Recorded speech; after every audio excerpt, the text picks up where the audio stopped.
So let's again start with a short meditation to relax the body, relax the mind, and prepare ourselves for the class.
Begin by preparing the body, keeping the back nice and straight, and allowing the entire body to become completely relaxed, completely at ease.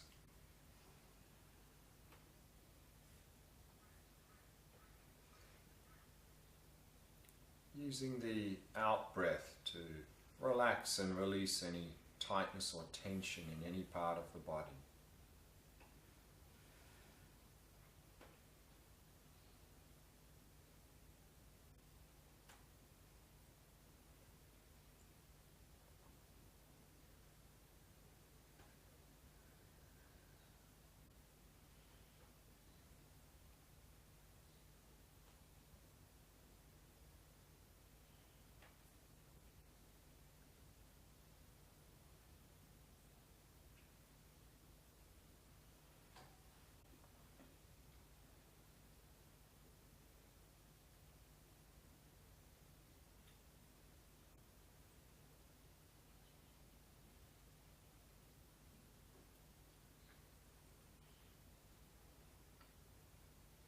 And allowing the breathing to settle into its natural rhythm.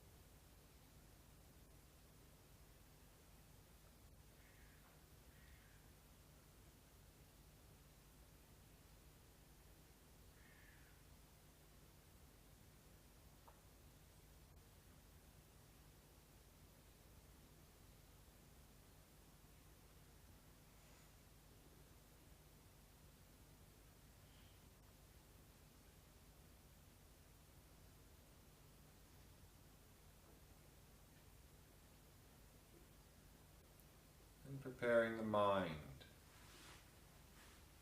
setting it in a state of ease and relaxation, letting go of any hopes or fears, worries or concerns about the past or the future,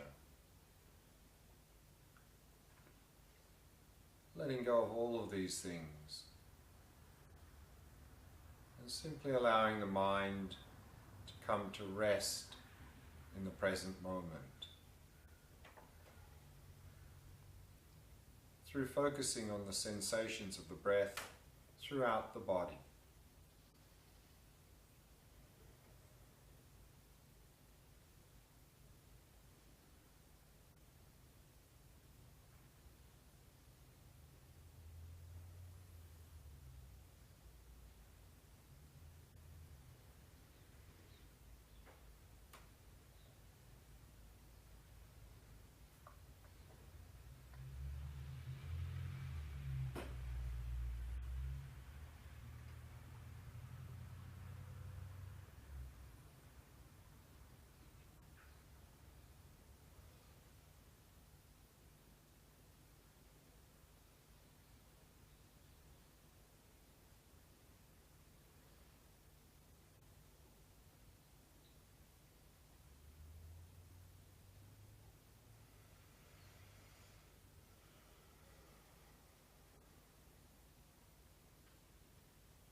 for a short time, we can simply observe what's going on in our own mind.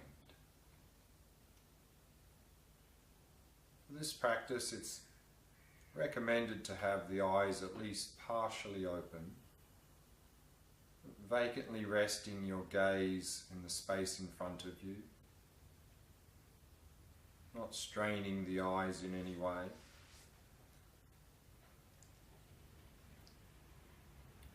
And then simply observe what's going on in your own mind. Observing thoughts, emotions, memories, mental images, without getting caught up in them, without trying to suppress them. Whatever is arising in the mind, simply observe it as it arises and passes, without grasping to it, without becoming distracted.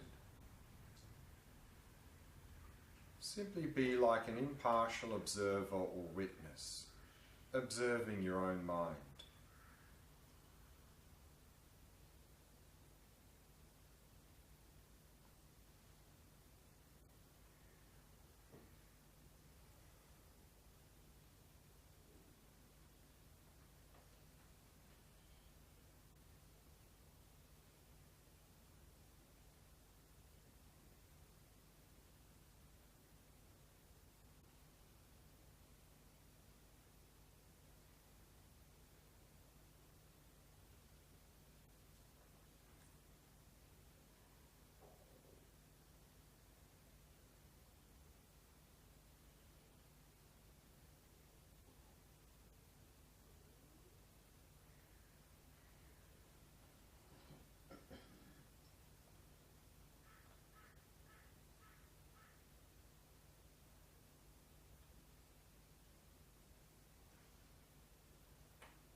If you're new to this practice and you're not sure where to focus or what to focus on,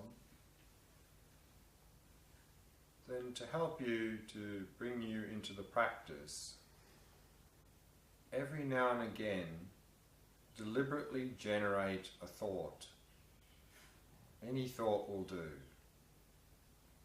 And just watch that thought as it arises in your mind. And then watch it as it disappears back into the mind. And then keep your attention right where it was and simply wait for the next thought to appear in that space.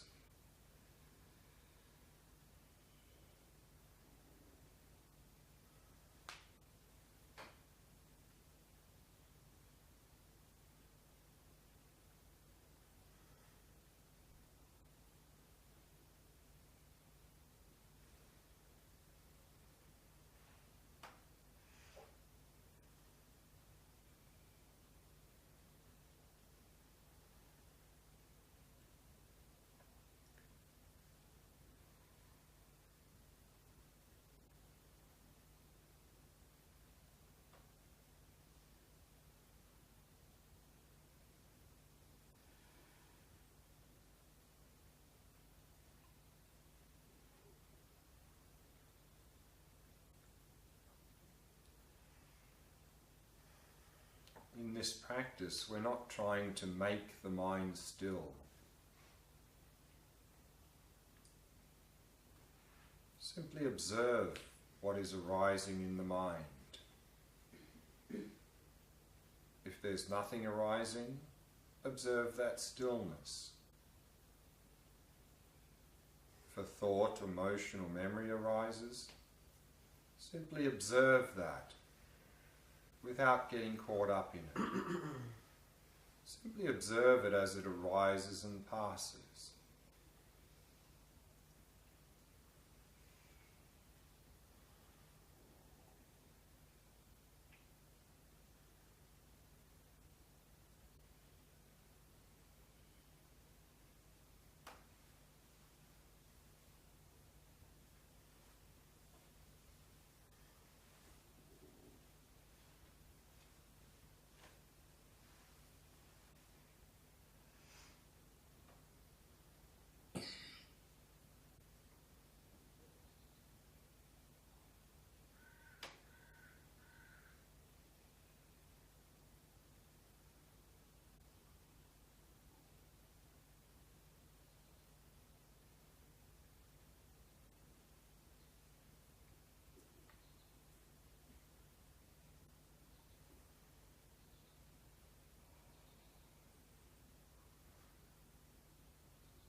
If you're becoming bored or frustrated, then simply observe that boredom or frustration. Whatever arises in the mind, just observe it without getting caught up in it.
Slowly finish the meditation and begin our discussions this morning.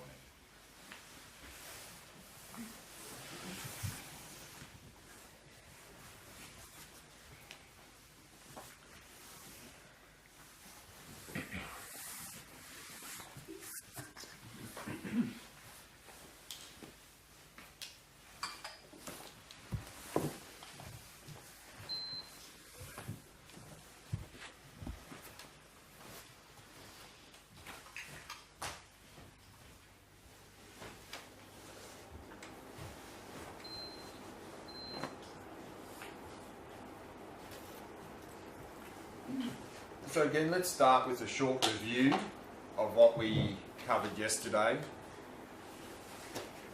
So yesterday we were looking at the Four Noble Truths framework. Four Noble Truths, of course, is the foundation of all Buddhist traditions. And we saw that within the Four Noble Truths, the first two Noble Truths were the Buddha's diagnosis for us, the fact that we're stuck in this state of dukkha, this unsatisfactory state, and that we are cycling in this state life after life, and that we are stuck in this state because of our mental afflictions, particularly our fundamental ignorance, misunderstanding the nature of reality. That this ignorance is leading to these mental afflictions like attachment, aversion and so on. This is driving our behaviour, and that is leading to all of our experiences. And that we can transcend this state. We can achieve a state completely free of all forms of suffering and its causes and all mental afflictions by coming to realise the nature of reality. This state, this healthy state, of course, is called nirvana, a state of liberation from suffering and its causes.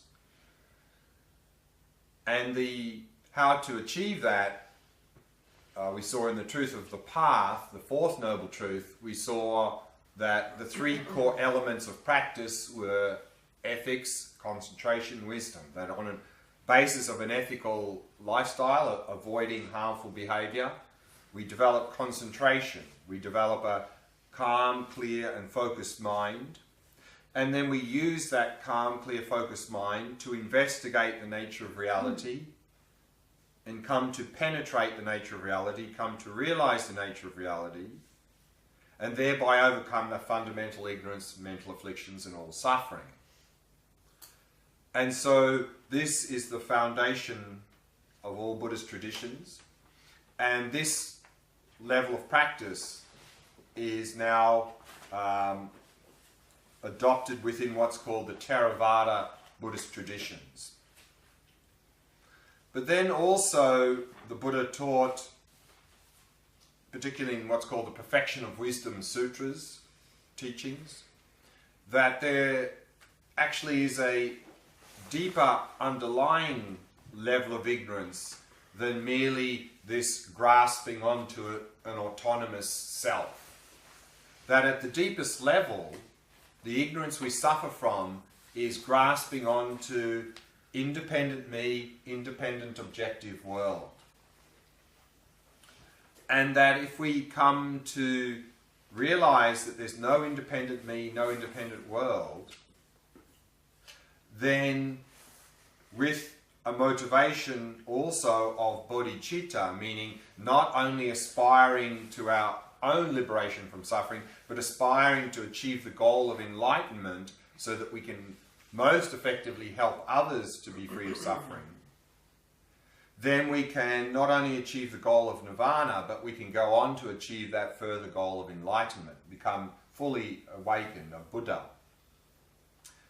And that level of teachings is now what's adopted within what's called the Mahayana Buddhist traditions. So in Mahayana traditions, the goal of spiritual practice is enlightenment. And there, when we talk about the Vipassana practice or wisdom practice, we're primarily talking about this wisdom of emptiness, realizing that everything is empty of existing independently. Nothing exists independently.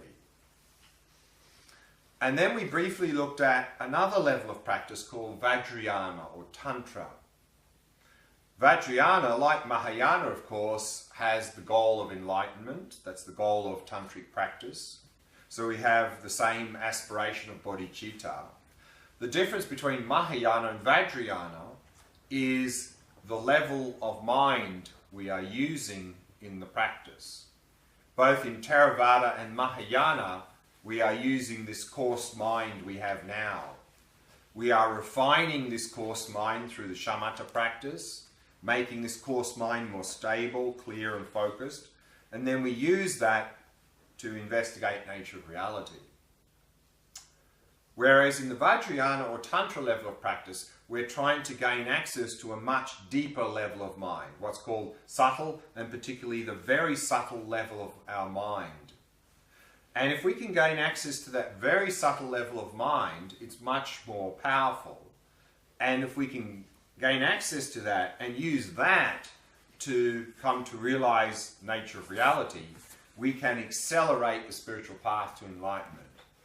And so we briefly looked at that yesterday. So we have these three vehicles, the Theravada, Mahayana, Vajrayana.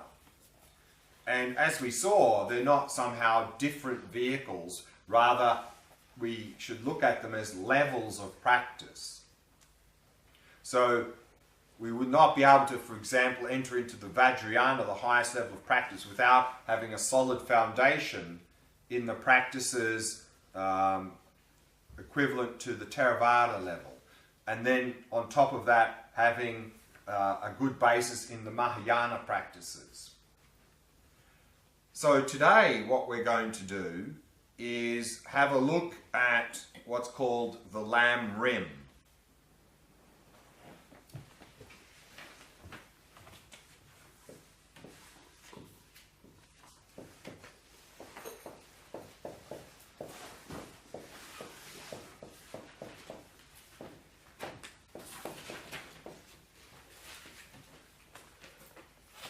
Lam is path, Rim means stages. So Lam Rim is stages of the path, and it's stages of the path, of course, to enlightenment, because Lam Rim is the framework or structure that was brought into Tibet from India, ancient India, through great Indian master Lama Atisha. And this forms the basis then of the Geluk school of Tibetan Buddhism. So in the Geluk school of Tibetan Buddhism, this is the framework of practice. And so we're going to have a look at this framework, how in the Geluk school of Tibetan Buddhism, the stages of the path to enlightenment are described in a step-by-step way. What do we need to do first, then what comes next and next, and so it gives us a roadmap of what practices to do in order to achieve the goal of enlightenment. So that's what I'd like to look at today. So, as I said, this Lam Rim approach or structure to practice was brought in to Tibet by Lama Atisha around the 11th century. He wrote a text called Lamp for the Path, which outlines this Lam Rim structure. And that was then adopted in ancient India. And then that structure was further refined and expanded upon in around the 14th or 15th century by a great Tibetan master, Lama Tsongkhapa. And as a basis of that, then we have the Geluk school of Tibetan Buddhism being formed. So Lama Tsongkhapa is considered to be the founder of the Geluk school, even though the original Lam Rim structure came from India through Lama Atisha. Lama Tsongkhapa was very instrumental in really expanding upon this and presenting it in a more expansive way. So within the Lam Rim, the stages of the path, the very first topic you'll see is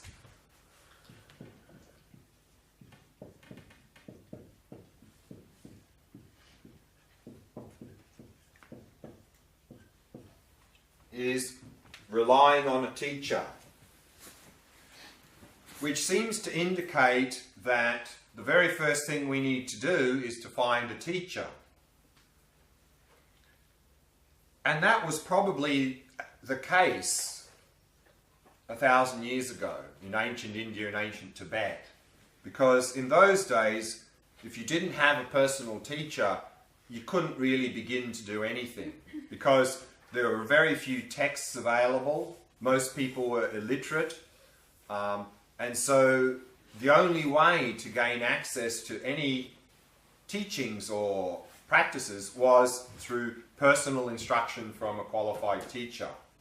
So without that, you really couldn't begin to do anything. But of course, things have changed a little bit.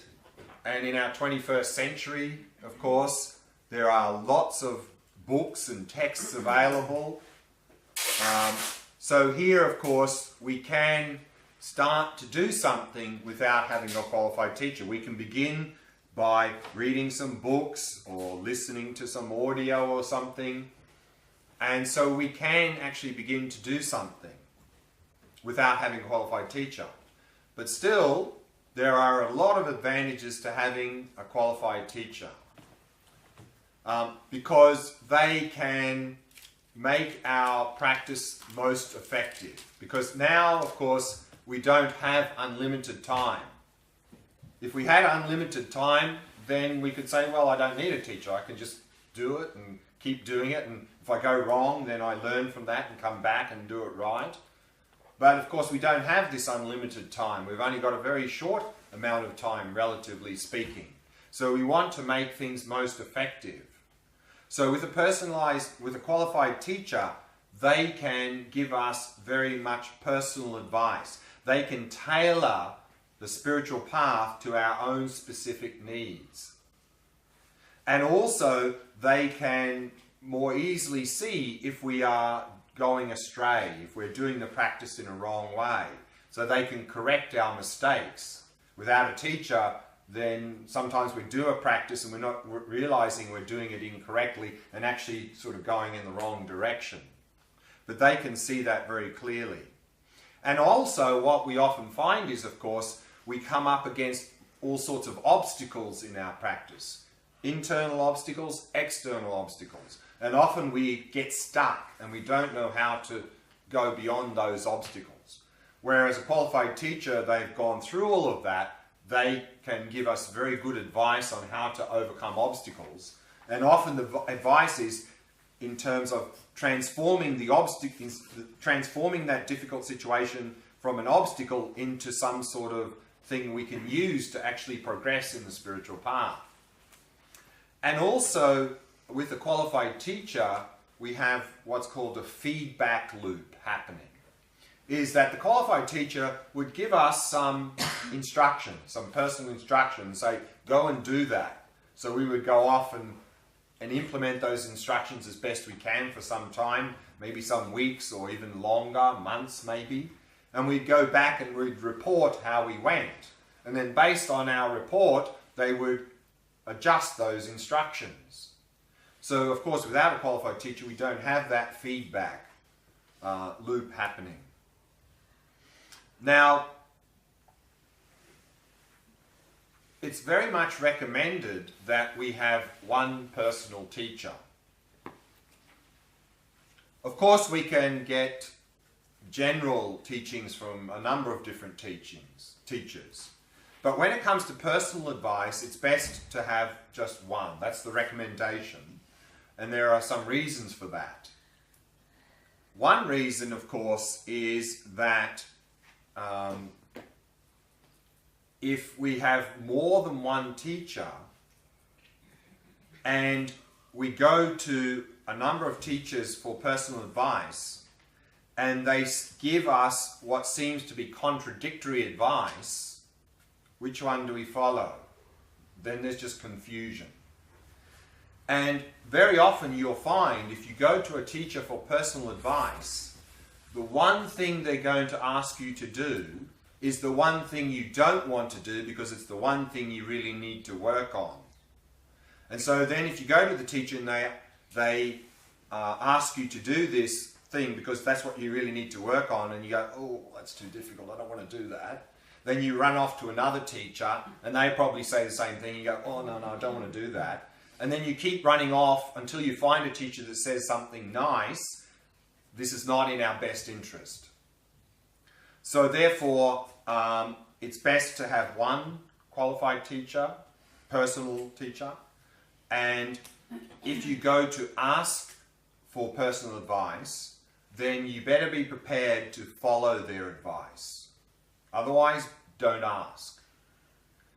Having said that, of course, if their advice or what they're asking you to do, you believe to be somehow unethical, you must not follow that advice. You must question the teacher and say, that advice you've given me seems to be unethical to me. Why is it not unethical? And if they cannot give you a valid reason why it's unethical, you must not follow that advice. And how to relate to the teacher, often the analogy given there is the analogy of a fire. If we're too close to a fire, we get burnt. If we're too far away from the fire, we don't receive the warmth. Similarly, in a relationship with a qualified teacher, if we're too close to them, we get burnt. And we get burnt in a couple of ways. One is that if we're constantly in their presence, seeing them all the time, then often, due to our own disturbed mind, we start to see faults in the teacher that aren't even there. Also, if we're too close to the teacher, there's very much the danger that we use the teacher to absolve personal responsibility. Meaning, anytime we have to make a decision, oh, the teacher will know best, I'll ask the teacher what to do. So we run after the teacher for very minor, small things. This is not in our best interest, because the role of the personal teacher is to help us to be more and more self-sufficient. So if you're always running after the teacher for very minor questions, that is not very helpful for us. And if it's a qualified teacher and they see us doing it, they will be very harsh on us. They'll say, go away and sort that out yourself. Don't bother me with such trivial things. Because their role is to make us more and more self-sufficient over time. Now, it's very much recommended that we check out the teacher before accepting them. And even sometimes in the texts, it says something like, you need to check out your teacher for up to 12 years before accepting them. Remember, this was written 1,000 years ago, and at that time, a teacher probably came through your village maybe once a year, and for maybe a couple of days. And so to check them out in that time would be difficult. So you'd have to see them coming through year after year after year, and slowly after some years, you can see that actually these are qualified teacher. But of course, in our modern society, we have, it's a lot easier to check out the teacher, particularly through better communication and so forth these days.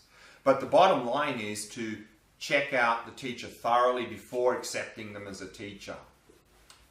And not just pick the first person who looks very charismatic.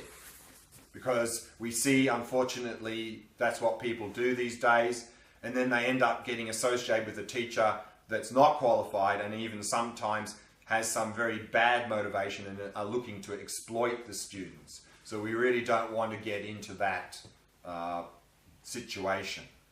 Now, often you'll hear, or people, you hear this story that, oh, when you're ready, a teacher will appear.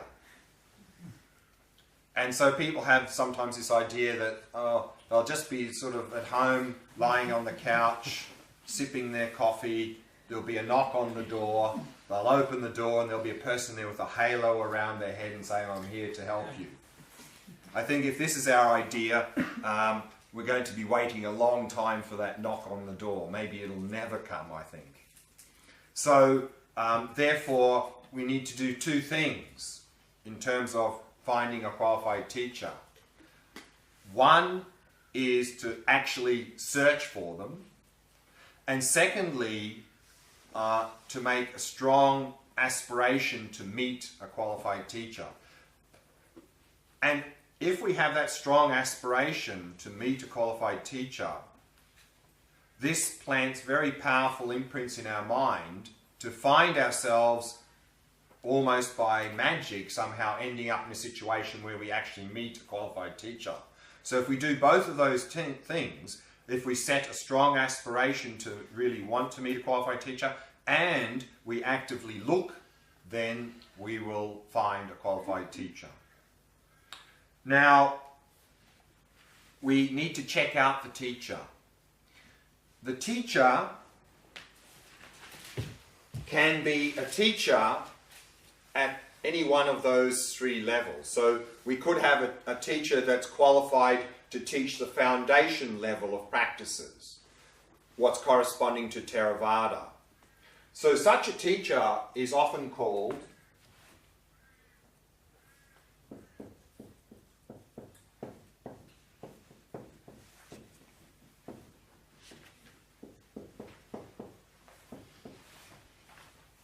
a Tera.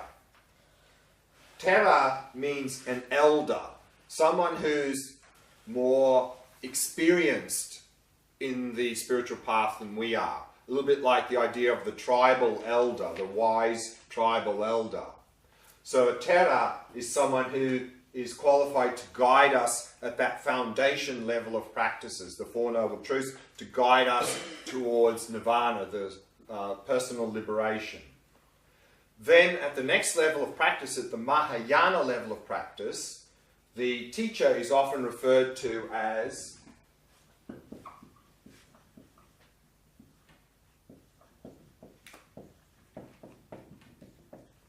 in Sanskrit, the word is Kalyana Mitra.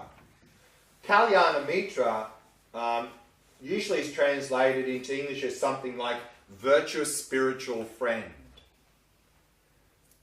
In Tibetan, Kalyana Mitra is Geshe.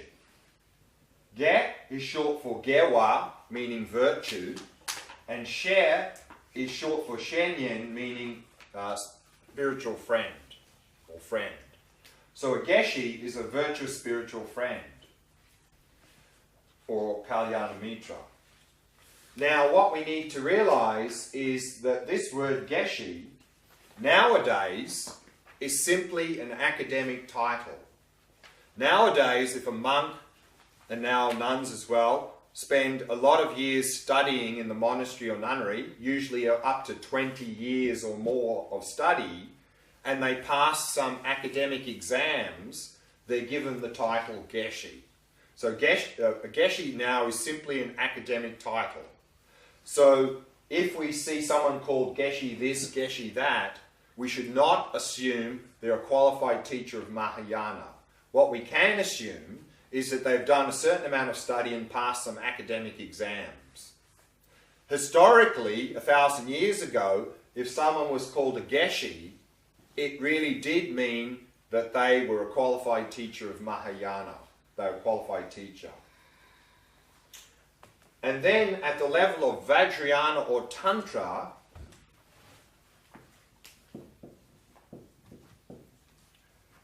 the teacher is called Guru. Guru, the word Guru literally means someone heavy with qualities. Someone who has a lot of qualities at the level of Tantra or Vajrayana practice. That is a Guru.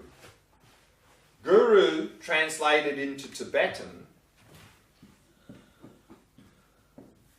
is Lama.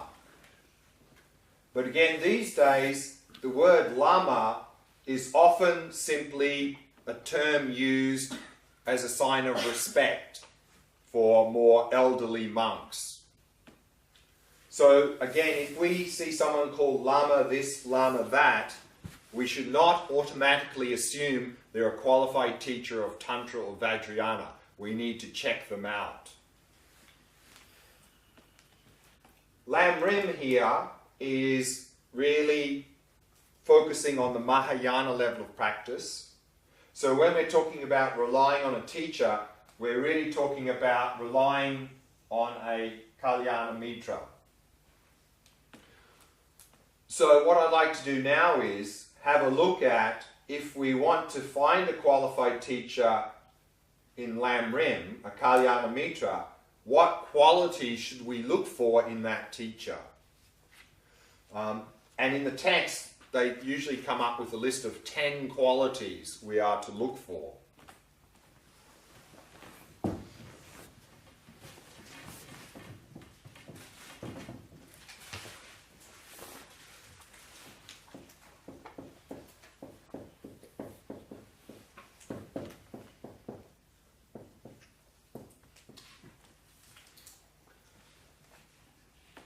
So since the Mahayana, of course, is based on the foundation level, the Four Noble Truths, the Theravada level of practice, then of course any qualified teacher of Mahayana needs to have that foundation themselves. And at that foundation level, we saw that the core practices were ethics, concentration, and wisdom.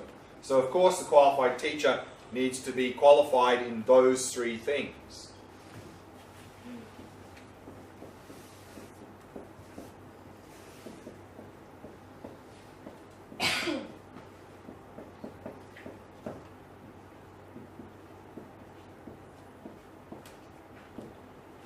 And of course the wisdom at that level is particularly this wisdom of no self, realizing no self.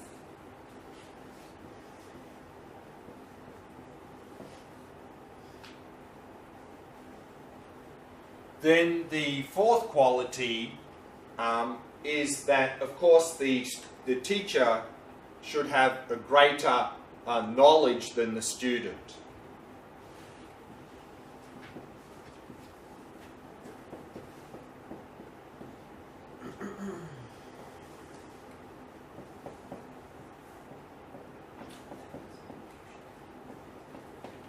Otherwise, they're not much use to us.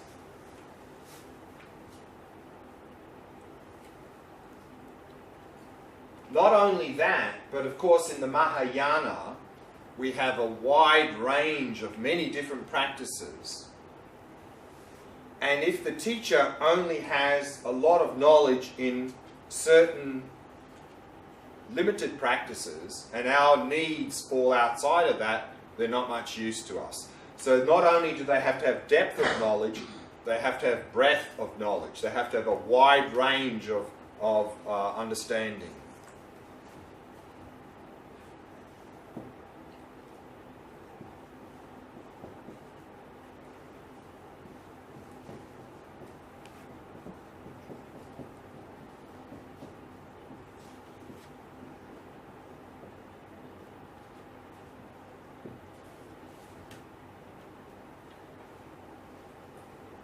And of course, here in the Mahayana, the wisdom we're trying to cultivate is this wisdom of emptiness. So, if a teacher is going to lead us through that Vipassana practice, they need to have realized emptiness themselves.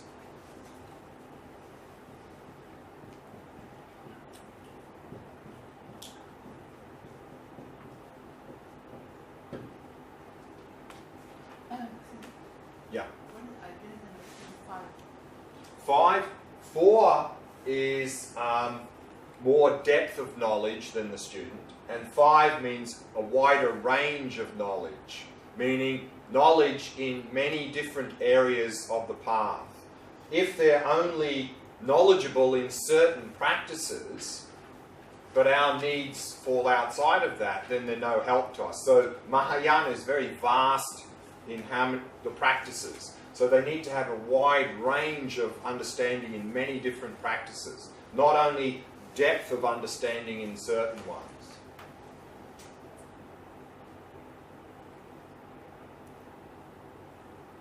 Of course, the teacher, if the teacher is not very, doesn't put effort in helping us, if they're very lazy, then they're no use to us. So they not only need to have realized emptiness, they need to be putting effort in helping us and not to be lazy. So the 7 qualities, they need what's called diligence. They need to put effort in helping us. How can we know if they realize emptiness? Let me finish the list and then I'll answer that. But not only do they need to put effort in helping us, they need to be skillful in how they teach, because if they use language that we don't understand, if they're communicating in a different way than us, then they're of no help to us. So they need to be skilled in teaching. Because if they can't transmit their understanding, then they're no use to us.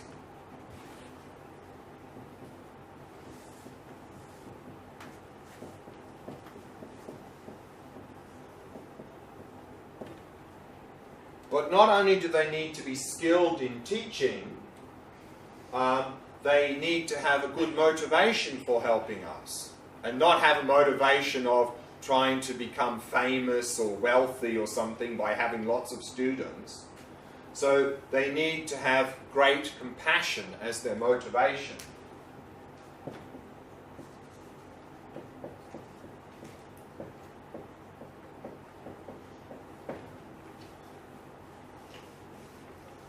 But of course also, sometimes we're a little bit slow to pick up what they're telling us.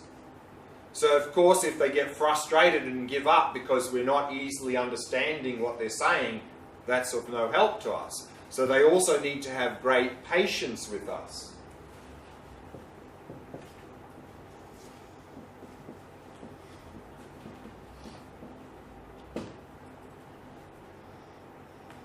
So these are the 10 qualities that we are to look for in a qualified teacher. Now, there were some questions that came up here. Well, how do we know if they've realized emptiness? And of course, at our level, we can't know for certain if they have realized emptiness, but we can check that a little bit in terms of when they're teaching this topic, are they teaching in a very clear way, making sense? And also, if they've realized emptiness at some level, it means they must, through that, their ignorance and mental afflictions definitely would have subsided. So we can see whether this person is starting to have less mental afflictions and they're becoming more compassionate. That's a sign that they have some realization of emptiness.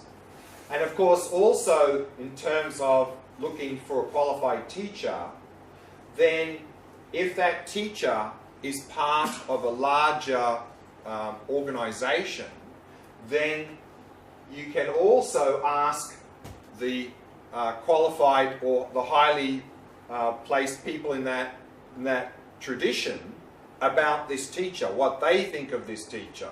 So you can refer to the more highly revered teachers in that tradition about this teacher. You can ask that as well to find out more about this. Now, when we look at this list, we can sort of appreciate that maybe it could be difficult to find someone who has all these qualities. And then the text says, okay, if you find it difficult to find someone with all 10, then there are 5 to focus on. What are the 5 main qualities to focus on? So of course the first 3, because that's the foundation. And what are the other 2? Yes, emptiness and compassion, exactly. To have the foundation, and then to have those 2 wings of wisdom and compassion. So those are the 5 core elements in the list of 10. But then, you know, we may look at that and we go, well, maybe even that might be difficult to find. So then the text says, okay, then we can focus on 3 things. And those 3 things are not in that list. So as a rock bottom minimum, the teacher, the first one is that the teacher should have more qualities than faults. More qualities than faults.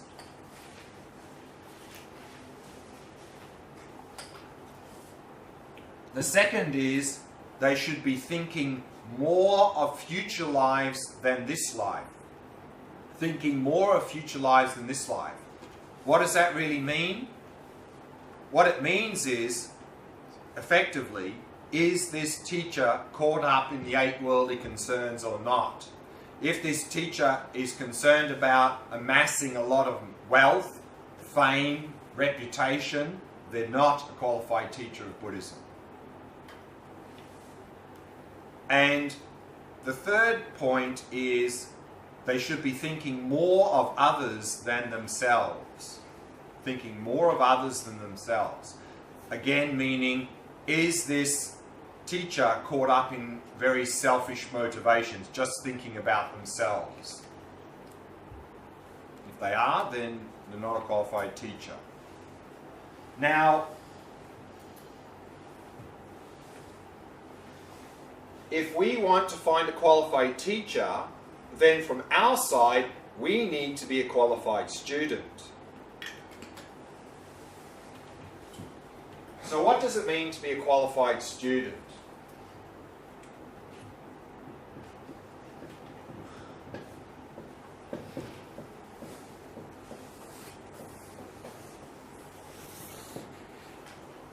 And often here in the text it lists 3 things to be a qualified student. The first is that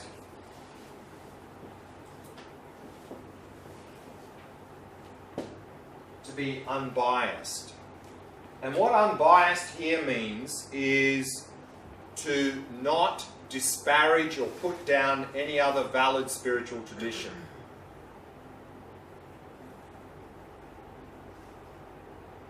And here, of course, we can ask a question. Which is the best spiritual tradition? There is an answer. Which is the best one? The one that works best for you is the best one. So maybe Buddhism is the best one for you, but that doesn't mean to say that Christianity might be the best one for someone else, or Judaism or Islam or Hinduism may be the best for someone else. So therefore, to understand that and not think that Buddhism is somehow superior to all other traditions. If you believe that Buddhism is superior to everything else, you are not a qualified student of Buddhism. The second quality that we're looking for, or that we're developing here, or we need as a qualified student, is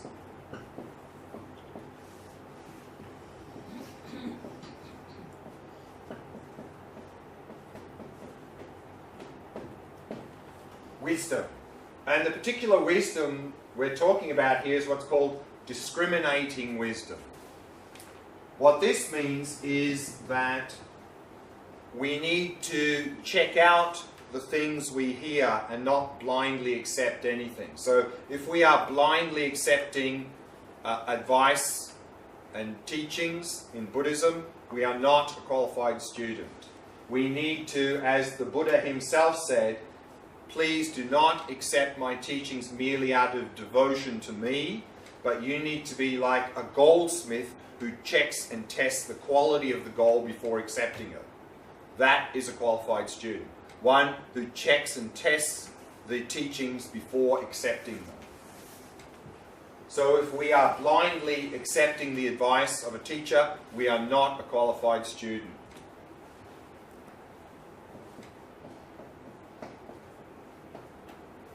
And we need to put effort. And we need to put effort in 2 areas.